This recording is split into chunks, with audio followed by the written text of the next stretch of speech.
It started with a pair of scissors.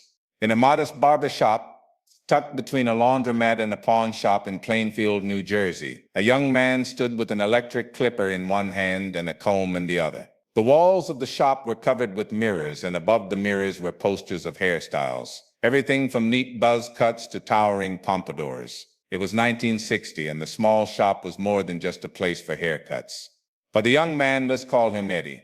It was a sanctuary, a stage, and a laboratory of ideas. Eddie was just 19, but his charisma was undeniable. When he wasn't cutting hair, he was spinning stories, cracking jokes, and hosting what felt like a never-ending party. The regulars at the shop weren't just clients, they were an audience, and Eddie knew how to command a room. "You gotta let me try this new style on you, Leon," Eddie said one day to a nervous customer sitting in the worn barber chair. Leon hesitated. "I don't know, Eddie.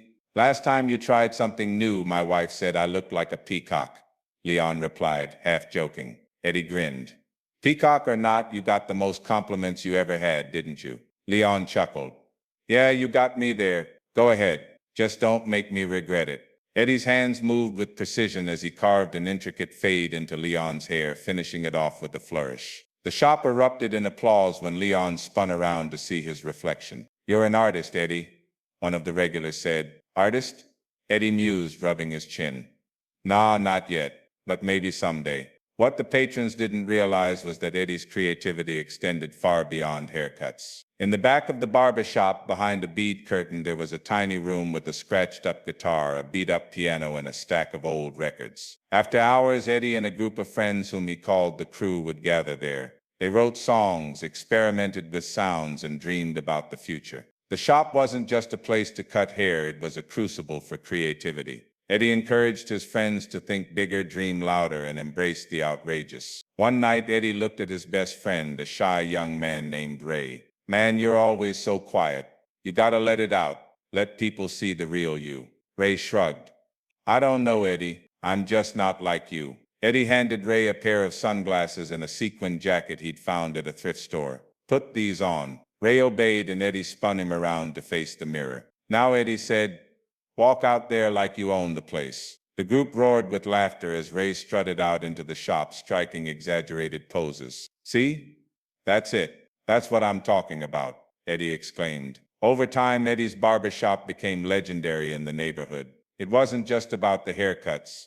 It was about the atmosphere. People came to be entertained, to hear new ideas, and to feel part of something bigger. But Eddie wanted more. One afternoon, as he swept clippings off the floor, he turned to his friends. "I've been thinking," he said, his voice serious for once. "Why are we keeping all this magic in here? The world needs to see what we've got." It wasn't long before Eddie and his crew started performing at local clubs. At first, they kept things simple, but Eddie wasn't content with simple. He pushed for brighter costumes, wilder hairstyles, and theatrical stage antics. "If we're gonna do this," Eddie said, "we're gonna do it big." His friends were skeptical.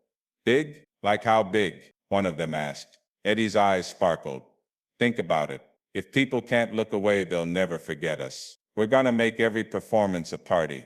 No, a parade." And that's exactly what they did. Over time, their shows became spectacles, blending funk, soul, and rock with Eddie's flair for the dramatic. Years later, Eddie, who by then had a new name, one that matched his larger-than-life persona, looked back on those early days in the barber shop with fondness. "The shop," he once said in an interview, "was where I learned everything: how to connect with people, how to create a vibe, how to make someone feel like a star. That's where it all started." And so the young barber who turned a humble shop into a hub of creativity went on to change music and pop culture forever. Because Eddie, the young man with the scissors and the dreams, wasn't Eddie at all. He was George Clinton. And now you know the rest of the story.